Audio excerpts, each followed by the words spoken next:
All right. Well, welcome back. If you thought this morning was boring, we're gonna make it worse this time because now we're gonna talk about financials. So we'll jump right in. I'm gonna skip the introduction. If you missed that this morning, there's a recording, I think, so you can get that later. It's not that interesting. One thing I do want to mention that I forgot to mention this morning: this Saturday is my uncle's funeral. He is a fifth-generation rancher in Southern California. And what's fascinating about their place, and one of the things that has motivated me a bunch, is they're in Ventura County, so kind of, on the news, just north of that, all that area that's in where the fires are. Most of their ranch is a subdivision, and for two primary reasons at this point. One, obviously, development pressure is really high in Southern California, as I'm sure you can imagine, compared to other places. Another reason is they did not manage to their full capability, so that ranch didn't perform financially as well as it should have. And the third piece has lots to do with a family that couldn't quite get along and everybody couldn't get on the same page. So for anybody that wonders sometimes about why I get so interested in this, that's something that really reinforces why I do this. That's something that was a place I spent a bunch of time as a kid. Wonderful place, believe it or not, a beautiful part of the world. If you're on the ranches in Southern California, very different than the rest of Southern California, like its own little oasis. And to see a place like that turn into a subdivision it was obviously an enriching experience for somebody, but it didn't improve the place, I would just say. So anyway, let's jump into a few things. We have two fundamental questions, and I'm going to get off this stage if that's all right. You can still hear me, I think. I don't know how far away I can go with this thing. This makes it easier to see. Two fundamental questions I want to continually revisit. And the first one is, how do you make money in your operation? And then what does the money that you make do for you? So what do you do with the money that you make? We'll come back to that a few times. I'm going to go through a couple of things, and financials are often something people are very uncomfortable with. So, Aaron, I'm going to say again, as I said this morning, if you have a question, stop me. Don't make me go back during the Q&A period because I won't remember. But I want you to understand how the basic pattern of your financials can actually help you be successful in business. April, who is here, is currently taking a course in management accounting. Most of us approach accounting from a tax standpoint, which is helpful. But it's helpful for your tax preparer, but it doesn't really help us manage our business. When we structure our finances correctly, we can prepare our taxes, but more importantly, we can run our business. We can actually get meaningful feedback, meaningful data that helps us run a better business. Does that make sense to everybody? Yes? Can you hear me? Okay. The second thing is I'm going to revisit again the parallels between grass management and financials. Again, I'll restate this because I think it's important. Most people get into grass management or animal management first. We get really enthusiastic about that, and then we forget all of the principles we learned there when it comes to finances. And so what I want to do is really surface those. We're going to go through a cash flow, some profit and loss, balance sheet, and then we're going to talk more about compounding and then the conversion from profit to wealth. And I hope I have time to get to all of that. Robert Kiyosaki's written a number of books. One of them is called Rich Dad, Poor Dad. Just out of curiosity, how many people have heard of that book? Okay, fair number. And if you've heard of it, you've read it. Is that similar? Okay, yeah, about 2 people out of the 100, so that's not bad. Okay, 3, sorry. He advances a basic definition that our banker will argue with just a bit, which is that the only things that we should really call assets are those things that put money in our pocket. So my pickup truck, as an example, I don't get paid to drive around. So when I own a pickup truck, not only is it decreasing in value, I'm putting cash into it. I just got to repair the oil cooler on it a few weeks ago. It takes money out of my pocket. So by Kiyosaki's definition, that is not an asset, that's just another expense. As a contrast, the cows we own would be considered an asset, right? They produce a calf, we sell the calf puts money back in our pocket. All right, he's got a couple of really important things he's done, but the best thing I like that he's ever come up with is this illustration of how a profit and loss and a balance sheet interact. Just out of curiosity, again, how many of you are familiar with a profit and loss and a balance sheet? Show of hands. How many of you are comfortable reading one? Okay, good, pretty good. Yeah, all right. We're going to go through a few things. If this is too basic for all of you, tell me to speed it up. We can skip ahead, but I usually try to touch on these things just so we go. So your P&L is made up of your income and your expenses. When we're talking, most people understand income, right? That's money you get paid. The expenses we're going to break down a little bit. Can someone give me an example of an expense?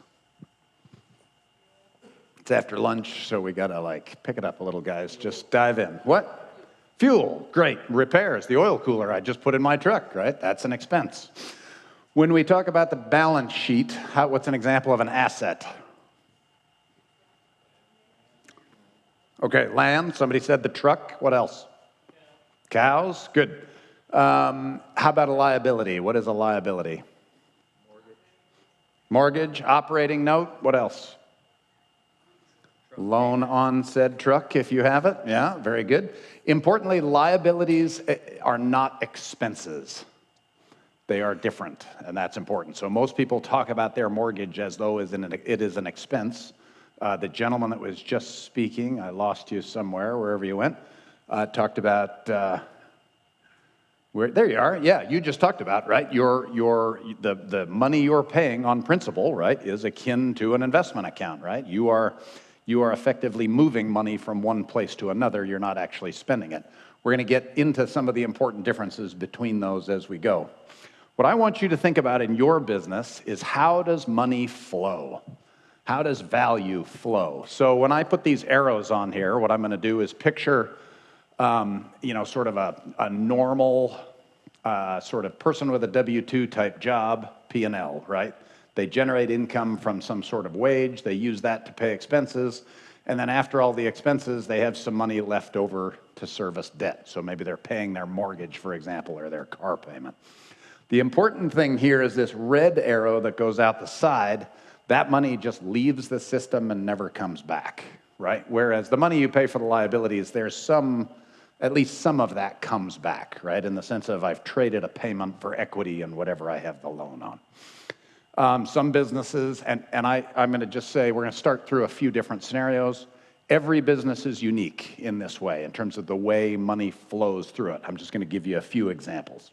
There's another way here where we can use our after-expense income to buy assets without any liabilities.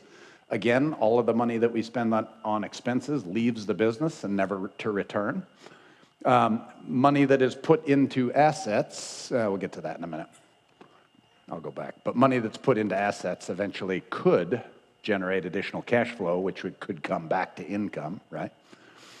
We have other places where people start with debt, they buy assets, and they use those assets to generate income, which then can help them pay their expenses.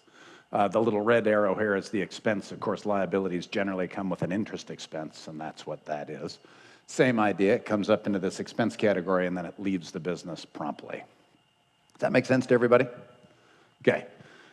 Most of us have businesses that look much more like this. There's some wild combination of some assets that are contributing to our cash flow, expenses that have money moving out of the business. Maybe we have some debt service that's coming from other places. And I will claim that over the course of your career, you mentioned a 30 or 40-year, working career a minute ago, we probably want to have a bit of a plan or a progression for how we're going to move our business through various stages, so that it is less and less dependent on our physical labor. Does that make sense? So we want to, over time, generally, we're looking to increase resiliency, reduce risk exposure, and decrease the sweat that's required. So you guys are kind of just getting started. Great example. I expect you to be sweating. I expect you to be working hard. You're closer to retirement. I expect you to be toning it down some, right? Not taking the big risks, not getting out of there lifting heavy things all the time, trying to generate income through the stuff you own and your smarts more. When we talk through financial tools, to my mind, cash is the most important thing that we can manage in our business. We're going to talk about a lot of other stuff, but if you are running a business that is starving of cash, we need to make changes. How many of you feel like you are ranch rich and cash poor? Nobody raises their hand. Pretty good. North Dakota's a different world, I guess. It's kind of the common thing, right? We own millions of dollars worth of assets and have like $75 in our checking account, right? And maybe 20 cents in our savings account. We're ranching now, right? Cash is the first most immediate responsive financial thing that we can work with. And cash provides us, as I mentioned, resiliency, risk reduction. Cash is really big in both of those things, just the same way that residual grass is. You can spend a lot of time building up your equity.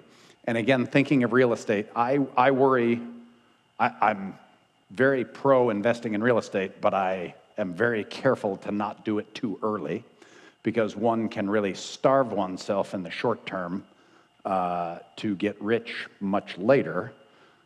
A certain amount of starvation is good, right? We want that right tension, but we've got to be able to make the payment. And you really can't eat equity unless you're willing to sell the asset that you have the equity in. So while equity is very important, and we are going to work to build it over time, we're going to be very careful to balance our equity acquisition and our cash acquisition against each other. And what I have found is that if we really build a business that is focused on cash flow first, the equity will come. And oftentimes it's the fastest way to build equity, because cash is, also equity, if it's in your account. When we generate excess cash, we have an opportunity to return it to the business. I often hear discussions about what is profit for. And to my mind, especially when you are a young person, one should be building a profitable business and then leaving as much in that business as possible. That goes back to the compound growth I showed earlier. But again, we are really working at building a savings and then increasing future cash flow. So the cash I make today has the ability to make me more cash in the future. Any questions on that? Okay, cash flow is a simple tool. How many dollars come in? How many dollars go out? How much the top line are positives? How much revenue? Like how much stuff do I sell? And all of the bottom of this is, what are my expenses? So utilities, gas, repairs, labor, taxes, all that stuff comes out of the bottom. This is a very important tool. We pay a lot of attention to it, but all of the tools I'm going to show you, I don't want to take out of context. And the biggest reason, if you guys think back to maybe the beginning, middle of the last drought, which would be 4-ish years ago, right? It was about I assume you guys are similar. It was about a 3-year-long drought. About year 2, we were really selling down stuff to make sure we were going to survive and be able to have enough grass to live on. Our revenue was high. And it was high because we were selling off the factory. We were not profitable then, per se, or we were not more profitable, but we had more cash.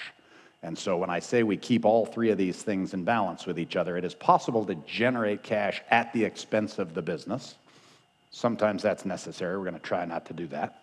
Other times we generate profit at the expense of cash, but we're going to kind of work our way back and forth between those things.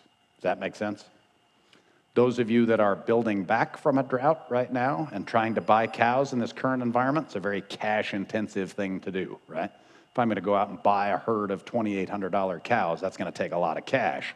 That may be a profitable decision, but I guarantee it looks awful in my checking account. Does that make sense? Yes, no, I've lost everybody. You're bored out of your mind? Okay, good. So we're going to move on through Kiyosaki's model. We're going to get back into his model with the profit and loss and the balance sheet. And again, we're going to sort of ask the question of, where does the money go?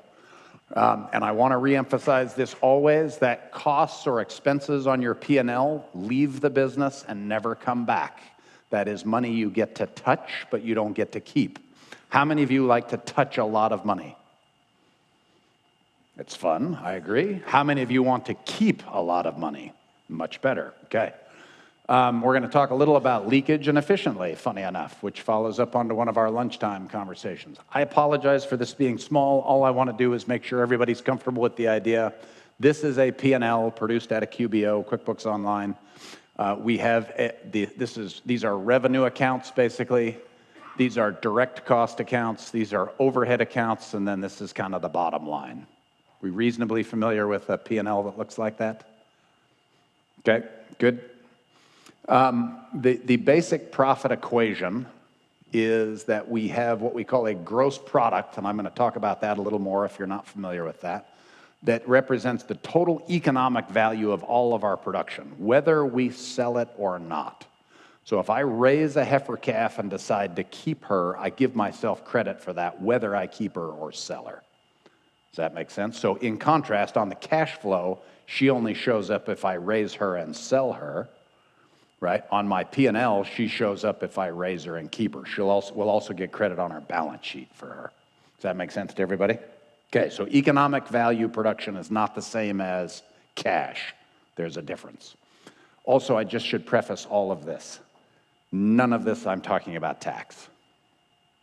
So if you have a background in tax, all of this is separate. We can get to tax through a little bit of weaving, but I don't want to go there today. Is that all right? All right. Direct costs are costs that change with each unit. Every heifer I add, I put a tag in her ear. The tag is a direct cost. There's a one-for-one correlation between adding a new animal and an additional expense. I vaccinate her. One new calf, one vaccination, or two vaccinations, but you get the idea, right? As opposed to labor or pickup trucks, which are an overhead, right? I can run, 1,000 steers with one pickup truck and, 6 horses and a trailer and an ATV. Does that make sense? So those are overheads. There's not a one-to-one correlation. Direct costs, there's a one-to-one correlation. When we take the gross product and we subtract the direct costs, we get what we call our gross profit. Gross profit, a lot of people see that in the middle of their P&L and they say, but that's not my profit. Like, yeah. All we've done with the gross profit is subtract the direct costs. We have not subtracted overheads yet. And then we come up, we use a number here, the gross margin percentage or the gross profit margin. And that gives us a measure of efficiency of our enterprises. And it doesn't include anything about the overheads. All we want to know is, does this enterprise start at a reasonable place? And the big question we're going to ask there is, should we be doing more of it? Because if we're not covering our overheads, we'll get to scaling that or growing that. Questions on any of that so far? All familiar concepts, all foreign concepts? Somewhere in between. Absolutely. Depends on the type of business, but the range of 50 to 70 is usually where we're working. So if it's a feed-intensive business like a feedlot, we're generally down in the 50s, maybe up to 60. And if we're a grass-based business like a range cow operation, we're trying to be 70 or above. Yes. Any other questions? Great question. Thank you. Nope. All right. Let's talk a little bit about the gross product or the trading account. This is a concept that is taught at Ranching for Profit very, very well. If you haven't taken that class, I would encourage you to do that. I receive no remuneration from Ranching for Profit. I'm a 20-something year student of that class, and it's done me well. What we do, this is our adjustment. I mentioned that whether we sell those heifers or we decide to keep them, or whether we're selling off-bred cows or not, we actually do an opening and closing value on our inventory. And that value is reflected, of course, by the number of animals that we have, plus what the market is doing in the meantime. The true Ranching for Profit way of doing this, they leave that value the same. They don't allow for a market correction. My system is I use the market because I want that data from what the market is doing. I often find I can make more money from what the market does than what I do. And I've learned that as we've kind of gotten bigger and bigger, and I've done more of that stuff. That's where I've realized a lot of the profit potential comes from. I can get a certain level of calf production, but if the market gives me $500 extra for that calf, it's like that's more than, how much better can I make my calf crop, right? Probably not that much. We credit ourselves for, I'm going to leave transfers out of this, but I'll just tell you that if we have other enterprises that we run on the ranch, so let's say we had a cow-calf and a stocker operation, if I transfer calves between those two, so I might take heifer calves out, run them as stockers, put a bull with them, and if they get bred, bring them back to the cow operation. I keep track of those, and then I keep track of sales and purchases. So if you buy cows or if you buy heifers, we keep track of that. What that gives is this gross product, which again is the total economic value of all of your production. So it's not just what you sell. If I am selling off the factory while I do this, then I take a discount from my closing inventory compared to my open, right? But my revenue, my sales here will look good. But how good I look is offset by the damage I've done, if you will, on the balance sheet. Does that make sense? Okay. Questions? Whenever I value things in our inventory or for transfers, I'm trying to do it as fairly as possible. I don't want to be at the top of the market. I don't want to be at the bottom of the market. But if today you're using a value from 2 or 3 years ago, right? We were buying pairs for $1,175 in billings 2 or 3 years ago. If you're still using that value today, you are misrepresenting the data, right? Because they're $2,800 now. It doesn't have to be perfect. If I'm, like on a cow, if I'm within a couple $100, I'm fine, but I don't want to be off by $1,000, okay? And I'm thinking about the value of the whole herd. So this is, there are going to be some gummers that limp their way onto the final truck, and there are some prime of their life cows that are, that are really valuable. I'm trying to take an average across that whole thing. All right, as I mentioned, when we start with this gross product, so we went backwards just a little. We take the gross product, and then we take our direct costs. And remember, direct costs, if I buy a tag, that money leaves the business, never to return, okay? So you asked about efficiency here. What I'm left with is my gross profit. And what I do is I think I have a slide for this. Yep, I take the gross profit number on my P&L, and I divide that by the gross product, and I come up with a gross margin or a gross margin percent or a gross profit percent. Different people use different language. If this number is below 50%, oops, that was a bad idea. Try that. If this number is below 50%, I want you to picture something. You are a sunglass salesman. You buy a set of sunglasses. They cost you $5. You can sell them for $10. So you go to the bank, you get a loan for $5. You buy a set of sunglasses. You then sell them for $10. How much do you have left over? $5. And what? Correct, and a $5 note. So now I can service the note. Am I anywhere ahead of where I started? No, like I'm just taking money out of one pocket, putting it back. I've got I don't have any money to pay for a sales commission for my salesman. I don't have any money to pay for the storage that I had my one pair of sunglasses in, right? I don't have money to pay for my tax preparer. At 50%, now again, I mentioned we have some advantages in agriculture because depending on how we calculate this number, at 50% in ag, we can actually get away with it. You can get away with it even lower. It's not a great idea, but sometimes our inventory replaces itself, right? So I don't have to incur the full cost like I would if I was selling microwaves of going and buying the next one. If instead of selling for $10, I sell for $12, now I have $7. I have $2 that I can use, or $5 that I need to use to replace my inventory so I do it again, and then I have $2 that can go to paying all my other expenses. Does that make sense? So 50% is a very important number in this realm. The bigger that is, so people will ask, well, what's the top? Like, well, I'm not too worried about that. Like, we see people get into the high 80s and even 90s, low 90s, with product type business. If it's a service business, obviously very different, right? Custom grazing, your gross margin is 100% effectively, right? Because all you're doing is charging for your labor. But where you're selling any kind of product or good, when you get up in the 70s, now you have some real advantages over the rest of the world. And the biggest part of the advantage is you have cash, which is something that most people don't have. Okay, so let's talk a little about, we got to gross profit. Everybody understands that? Talked about gross margin percent. Now let's talk about overheads. I break overheads into just a couple of big categories.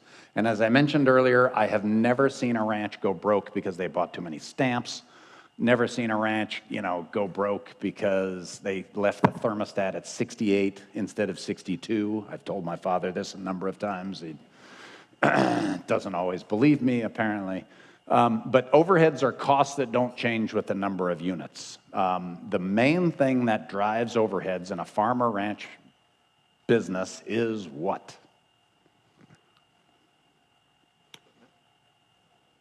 Possible equipment. I'll claim you can go deeper than that. What else? Pardon? Buildings? Possible. Possible, but that's actually kind of not. I'm going to claim labor, whoever said that. I heard somebody say it, right? Labor is one of the leaders, and the reason being it's a little different in a true farm context than a ranch or even a ranch farm context. When you hire someone, what does that person have to have? What? Knowledge, experience. But I mean, like for them to go to work and be effective, what are we? They got to have stuff, right? They probably are driving a pickup truck. They're probably riding horses. They're probably using a tractor, a four-wheeler, on and on, right? So in the olden days, we used equipment as a replacement. So I could either go hire 10 guys to dig a ditch, or I would buy a backhoe and dig the ditch, right? They were like replacements for each other. That is different now, because now every person that you have needs the equipment to go with it. So if I hire one person, not only do I have to pay them a wage and payroll taxes and all that stuff, but then I generally am trying to put them into some piece of equipment so they can go to work and be effective. Great example of this, I did a project one time on a ranch. Kid was standing around by the shop one day. It was a beautiful day in May. This is southern Wyoming at like 7,000 feet. Kid's just standing around. It's like, what are you doing, young man? Like, we should be anxiously engaged in some good cause, right? And he was like, oh, yeah, Jim's got the shovel, and I have to wait till he gets back, and then I can. It's like, sorry, what? Like, it took me a few minutes to figure out what he was talking about. These two jackwagons were sharing a shovel because the kid had lost his shovel. So Jim, the older guy, would go do his damn moving and then would come back and pass the shovel off to the kid, and then he would, and it's like, frickin' $15 shovel, and that's why you're standing around for like, again, I will claim, much to my father's chagrin, very few lost tools have bankrupted a ranch, right? We'll just go buy another one, we'll be fine.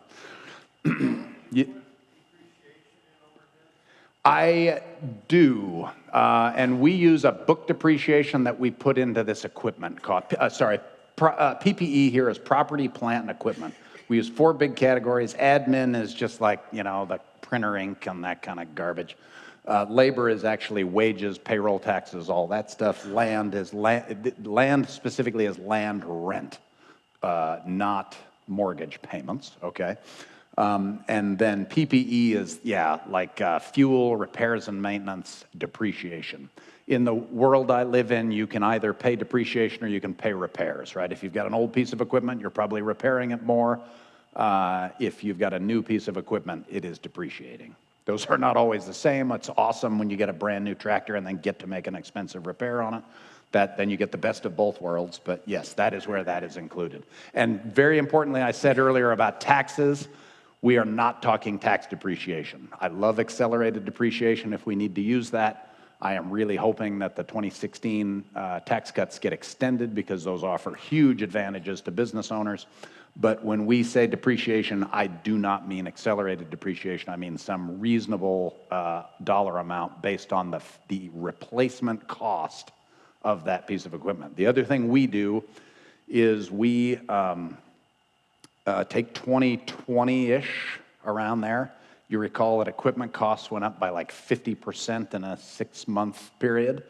If you had figured your fixed asset replacement based on what you paid for a piece of equipment, you were massively underestimating the cost of buying the next one.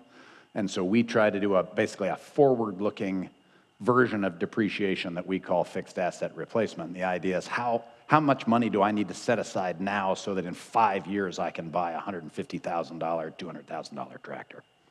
Does that make sense? Okay, good. Questions about that? No? Good? Ooh, am I at my 15-minute mark? Okay. Great. So then we take the gross profit. You remember what that is? The gross product minus your direct costs. And then we subtract the overheads. Then we're left with something called net operating income.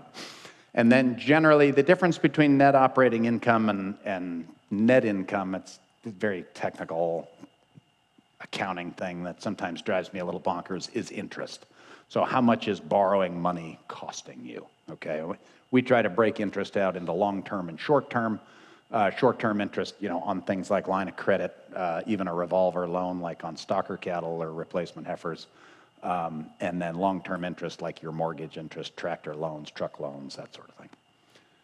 All right, good. Same as direct costs, when we pay these overheads, all of this just leaves, okay? The money you pay for stamps, the money you pay for gas leaves the business, never to return.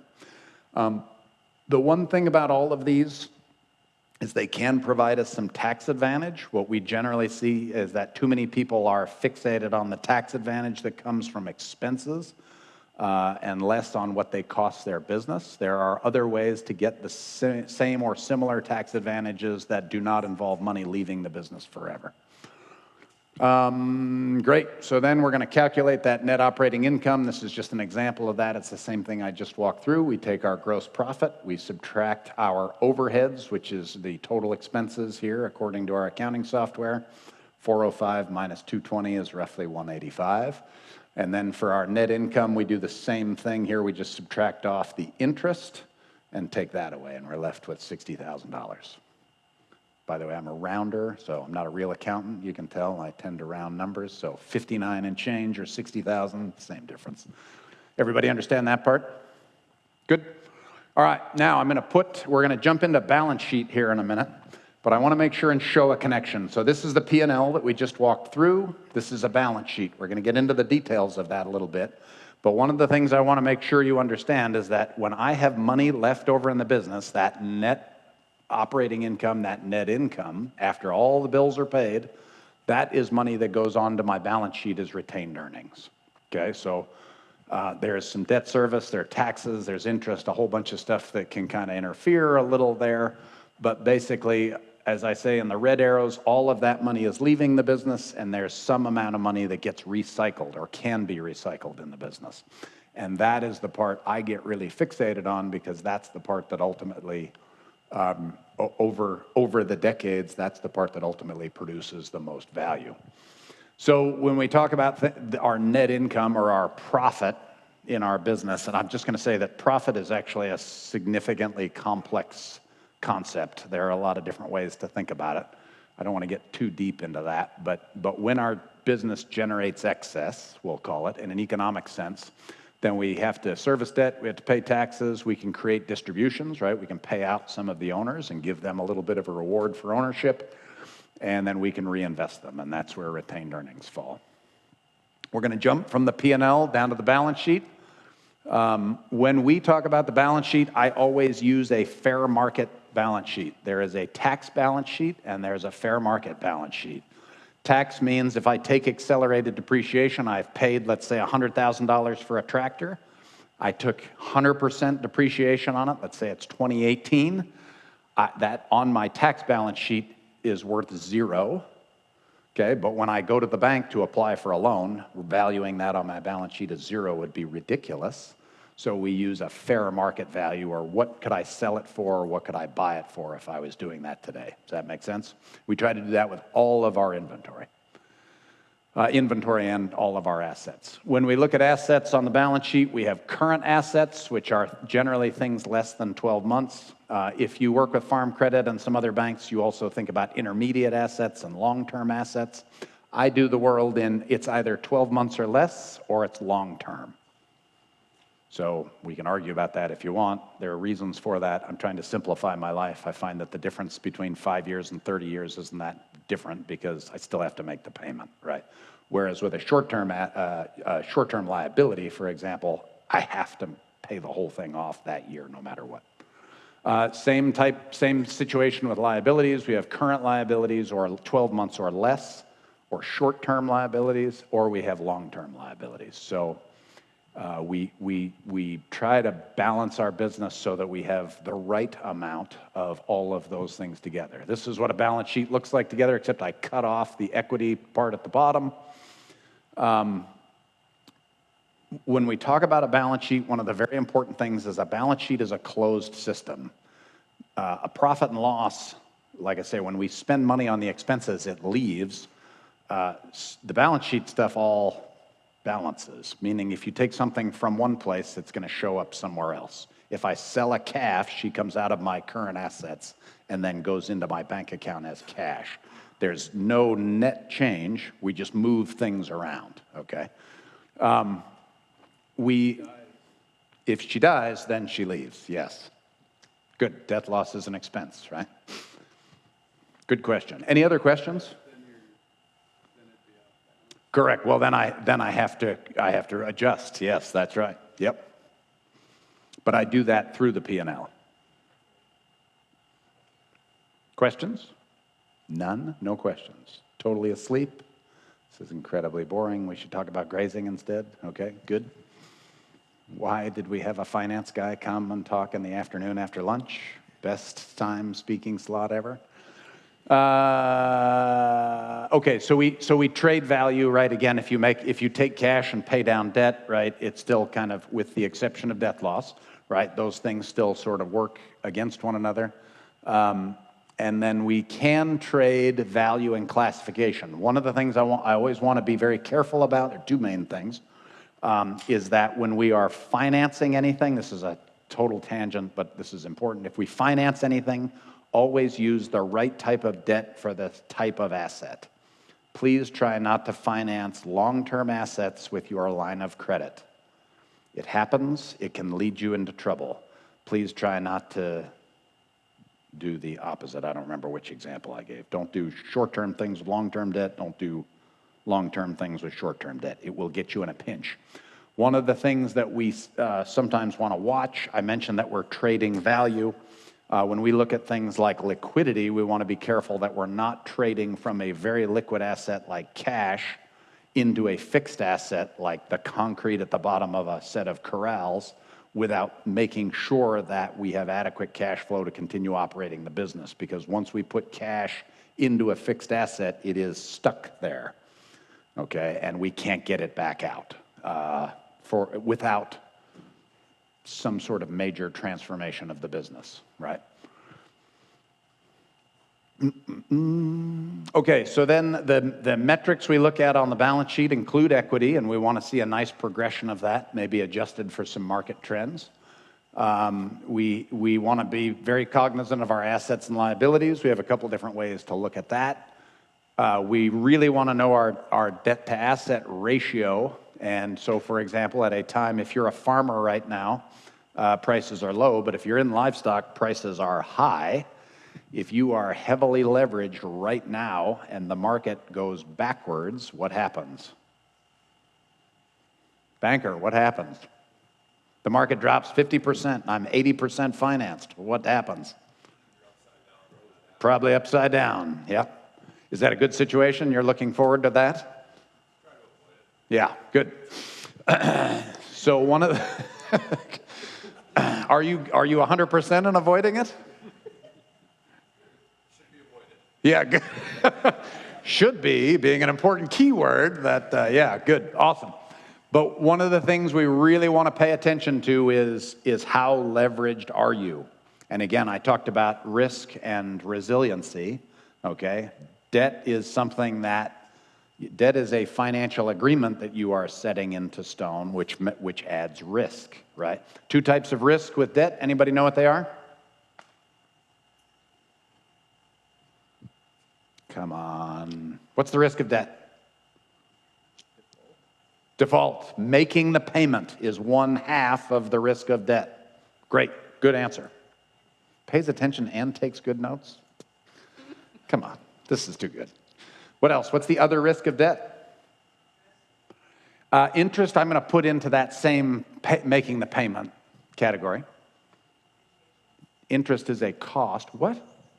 You're on the right track. I'm going to say it's the underlying value of the financed asset. Does that make sense? So if I buy a calf today, I can buy a heifer calf today for $1,600.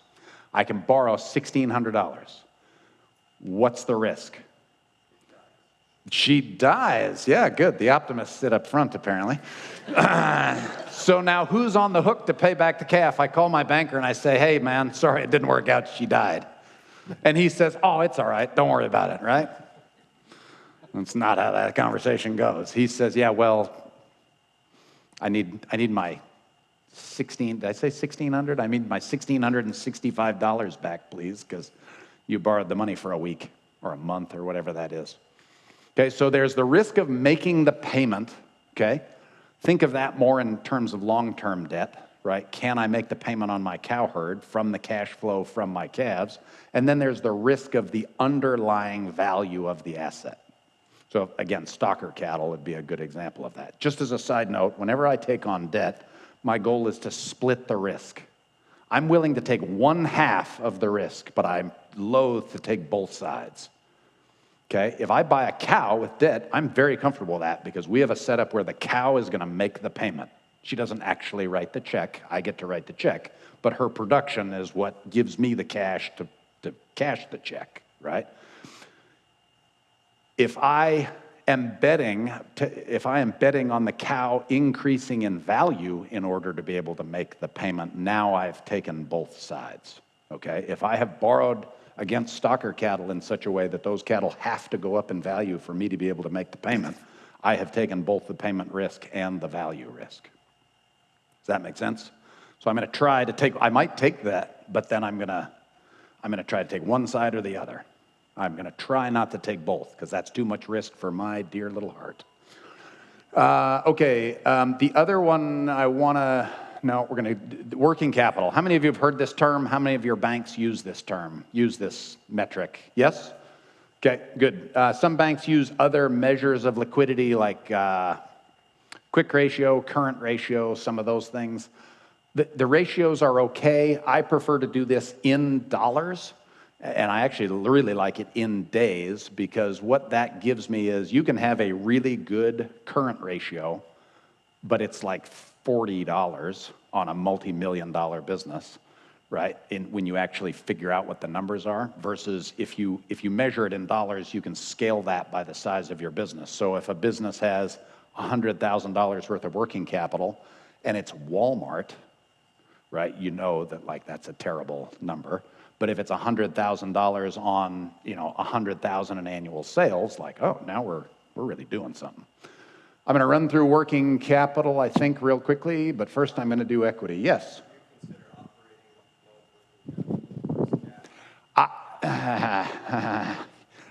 Kind of. Yes, it's included in there because I'll get to the definition in a minute. But yeah, it's included in there. And I'm pretty simple, all the cash available to me. Does that make sense? But if I take it out, I add it to my checking account, but I take it away on the liability side, so they cancel each other out. But it's a good question. So this is how we calculate equity. We just take our total assets and subtract our total liabilities. Did you just put that up? Okay, good, thank you.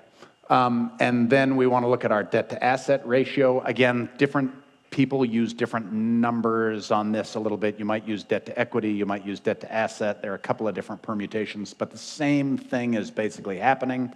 How much of what I own is my money and how much is somebody else's, okay?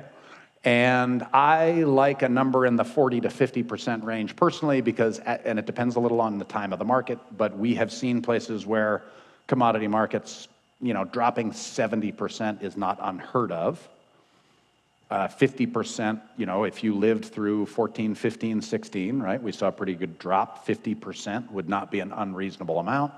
I am trying to keep myself from a position of ever being upside down.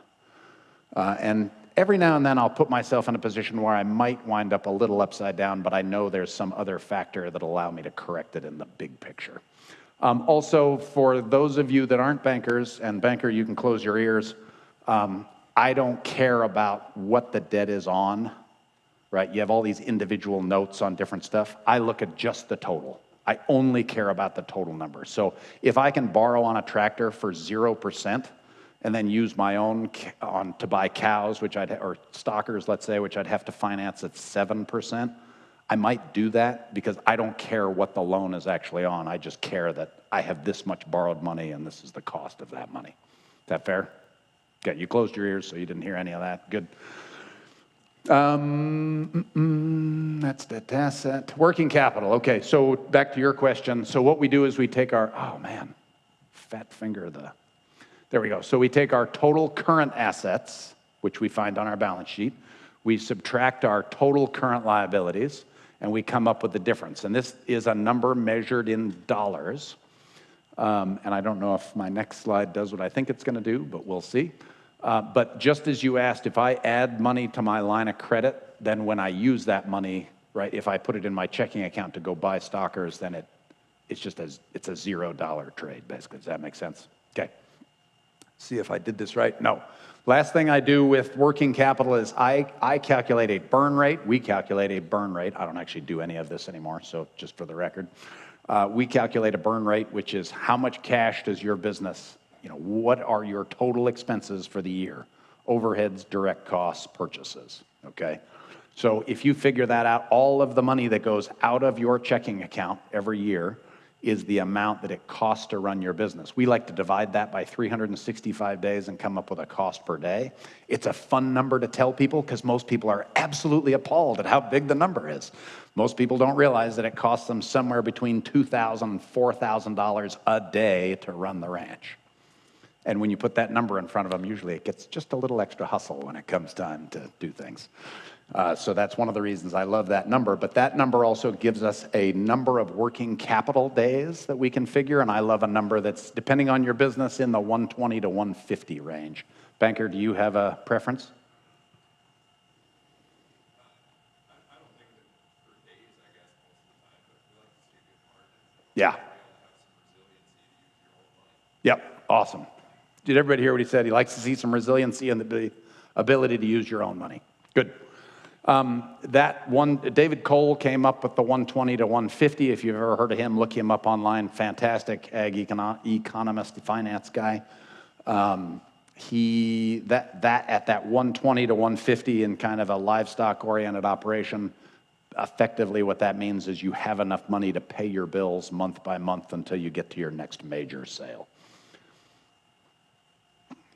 All right, now, this is where I'm going 245. Is that what we're shooting for? Okay. This is where this gets exciting. I like to think about, we all own a lot of stuff. I don't care how small your farm or ranch business is, you own or control a lot of value. Is that stuff that you own or control producing significant value on its own? We see, obviously, too many people on average don't produce nearly enough profit. And so, therefore, if we don't produce enough profit, then I'm loath to reinvest, right? Because why would I invest in a poor business? Once we get profit up and really humming, then now it becomes an incredible investment opportunity, much better than anything else publicly available. The first thing we want to do as we prioritize this performance and what we do with it is create some savings, which is just a buffer against unexpected. How many of you have ever had something unexpected happen? Yeah, pretty much nobody, right? So as your grandmother used to tell you, again, my grandmother was born in 1908, right? She lived through the Great Depression, lived through the Dust Bowl, a number of other World War I, World War II, unexpected things happen. How many of you were not worried about your liquidity on March 20th of 2020? Nobody. Okay, what happened on March 20th? I had a big load of cows that I was taking to the sale in Ogallala, Nebraska that day. Or that week, I should say. What happened? Yeah, the world shut down. They wouldn't let you in the sale barn. Am I going to take my cows to sell at Ogallala if I can't go in the sale barn and nobody else can either? Like, it's the most ridiculous thing I've ever heard. Like, how does an auction work if nobody's in the seats? Right? All of a sudden that day, I was counting on those cows for cash flow. I kind of needed to get them sold. I couldn't, okay? That caused a problem. A little bit of discomfort. There was some fighting at home, but we lived through it. It was okay. But those are the types of things that everybody says, oh, I'll be okay. It's only like, Everybody talks about COVID, the Holcomb fire, all those things as though they are black swans. And I will say that, maybe, probably not. We should be prepared for unexpected things. That was only a few years ago, and I continue to see people not have enough reserve cash. And they have almost forgotten that March 2020 happened. Great. Then after generating some savings, then we want to generally improve our liquidity, meaning improve our working capital or our ability to sort of continue paying short-term bills, okay? After that, we look at reinvestment to produce additional cash flow. That can come in the form of debt reduction. If we are paying down debt, if we do it right, that will improve our cash flow. It could also come in the form of buying more livestock or buying more cash flow producing assets. And then, as I mentioned earlier, as we're progressing along this little ladder, I like to look at things that reduce my workload. What are things that improve my cash flow and mean that I have less things to do, right? If I'm always out buying cows, then it's probably at some point increasing my workload. There are ways to structure those things so that I can continue reinvesting in that business, continue benefiting from compound growth without increasing my workload. And at 52, I look at a lot of those things right now. And then the final thing is, how do we reduce risk? I mentioned the risk of debt. There's all kinds of risk of exposure in different places. We have a lot of tools available to us to reduce risk. But risk is something that, again, if you're, I don't know how old you guys are that are just kind of starting out, I'm going to guess you're in your 20s, like, you can stand a lot of risk, right? If you're 70, you may not want to take a lot of risk, right? Because you need things to work out right so that you can fund the next 20 years. Finally, we tend to look at things, big picture comparisons. We looked at return on assets and return on equity. And if we, again, have kind of structured our finances right, all of these things should be able to jump out correctly and easily. And the basic fifth grade math is the return on assets is you add up all of the stuff that you own, your total assets column on the balance sheet, or total assets line, and you divide by your net operating income. Another way to do it is just look, it's a little more conservative, very similar number, but will be different, is to just look at your year-to-year change in equity divided by your opening assets, or excuse me, change in assets and opening assets. And then equity, so assets is everything you own, equity is your money in the game. So you take out the financed portion and look at that. Generally, your return on equity should be significantly higher than your return on assets. And that is the benefit of leverage, if used correctly. Okay, so again, I want to get back to how do you make money and what do you do with the money you make? I just want to refresh those questions. Ranching for Profit teaches something over and over again, and this is like Victoria's Secret, like it's not actually a secret, they'll just tell you. But there are 3 ways to improve your profitability. This is a great place to start. We can either increase turnover, reduce our overheads, or increase the gross margin per unit. I'm not going to get into the details of that. I think you guys have a rough understanding of those things. Increasing turnover means either, an animal comes in and out faster, for example. So a feedlot is an example of a way to increase turnover. Increasing turnover can also mean expanding. So if I buy another acre, I can run more animals. That is also more turnover. Reducing overheads, anybody not understand that? If I can run on less costs, obviously that's a good thing. Let's try to do that. And then increasing this gross margin per unit that's the place we often wind up focusing, because the other 2 are fairly easy, and we're gonna really look at how to either improve our gross product, which I think is the most effective, or reduce the direct costs. I like a number we've come up with called a Kiyosaki ratio. And what that is a measure of how much of the money that you have tied up in stuff is generating additional money. In our business, a pickup truck generates no income. A cow or a calf generates income. We take the total number of assets and the total number of cash flow producing assets. In our business, it's the livestock that produce cash flow. So we divide the total amount of money invested in livestock by the total amount invested in all assets, okay? And we come up with a percentage. That number is between 0 and 1 or 0 and 100. It's a percentage. If I have a business, I have 2 businesses side by side that operate at equal profitability, efficiency, et cetera, and one of them is running a 90% cash flow producing asset and one is running 20% cash flow producing asset, the 90% has all the advantage in the world. The more money you have in stuff that makes money, the better off you are. Does that make sense? Now, if you have a custom farming business, you can make the argument that, well, my tractor or my, combine makes money like that. Okay. Most of us are not in that business. Most of us own a combine or a tractor or a baler or whatever that we just use for ourselves. That baler produces no income. It is only producing costs. Now, it also produces feed, which is helpful, but you can also just go buy feed without tying any money up in the asset, okay? If I'm investing money somewhere and I'm looking at the way to run a powerful business, I'm going to try really hard to have my money tied up in stuff that makes money. And when you go home, I promise you, the first few times you go through this is a gut-wrenching exercise because there's a lot of stuff none of us want to get rid of. All of it is costing you money, and all of it is reducing your profitability. I have a great friend who has a bit of a semi-truck addiction. He loves to buy old semis and fix them up and make them look nice. And each one of them costs about $25,000 to buy, and then I think he spends like $40,000 to fix them up, and then he sells them for like $30,000. His wife loves this business. We've gone through this 3 times in the last 3 years of what would, and he no longer owns an old semi because the exercise we went through is what would happen if instead of buying that semi for $25,000 and then investing the repair money, what if he just went and bought heifers? He did it 2 years ago, bought those heifers for $1,100 and sold them for $18,000. Okay, it's a much better business than fixing up semis, especially since, one, he's not a very good mechanic, he's not a very good semi driver, and he's really bad at selling stuff. So he just accumulates old semis is what really happens.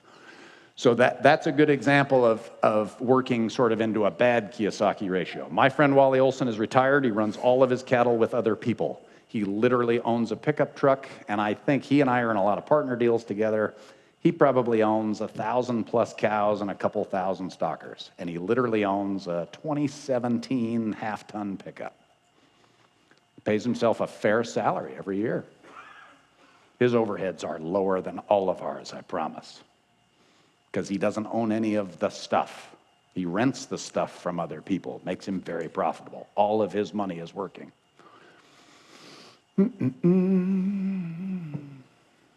I wish I could see my next slides, but I'm going to skip this just a little bit other than to say that I really think long-term when you look at your business, marketing is the most valuable thing you could learn about. When I'm talking about marketing, I'm talking about sell-by marketing, the way that Bud Williams taught it, the way Wally teaches it, the way Doug Ferguson teaches it. It is the best way to increase your gross product. Most of us have gotten good because we've been doing this for a while at reducing costs. You ultimately, after you get good at reducing costs, then you want to get really good at making money. And the great thing after you've reduced your costs is if you then turn to making money, you get to keep most of the money that you make. And when we look at our financials, one of the most important things, when you look at financials from whoever is doing them for you, whether that's you or whether that's your tax preparer or a bookkeeper or whatever, those financials should be able to drive you to action. Those financials that you look at should be able to convert from this is not working to over here is something we should be investing more in. I mentioned this, I showed these graphs earlier, so we'll skip that. One of the important things about inventory valuation, this is a curve from some data, this is a little old, but the pattern is the same. When we talk about managing inventory, what we're often doing is capturing appreciation. And instead of owning a cow and riding her up and riding her down, let's get her up to about here. Let's cut that deal off, pull out some cash, buy a heifer, and get recycled again. I like to watch people allow assets to appreciate in value, cut off the excess, reinvest it back at the bottom in something that is going to continue appreciating. Real estate has a different curve than this. It tends to keep going, so you don't have to cut it off and keep going. But anything that's living has an expiration date on it.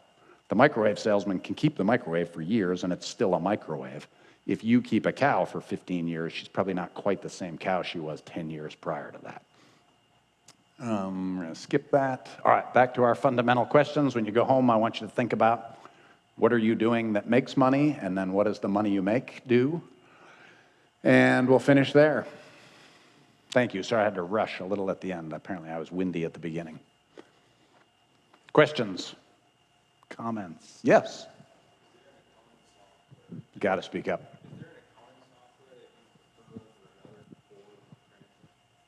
Is there an accounting software I prefer? We use QuickBooks. QuickBooks is like Microsoft. It's ubiquitous, and so that's why I'm not going to claim it's the best. This is going to sound terrible, I am not a fan of accounting software just made available to the general public. QuickBooks is always advertising, and Xero does this, and there are a number of them that are like, oh, it's accounting software for farmers. Like, yeah, that's not true. It's all for accountants. But it doesn't matter. They're all basically the same. You might like the colors or the interface a little better. It's still accounting software. It's for nerds. It's really designed to be used by nerds. We're lucky. We have a whole team of nerds. They love it. Anything else? Awesome. Thank you very much. Appreciate you having me. This has been a lot of fun. Thanks, John.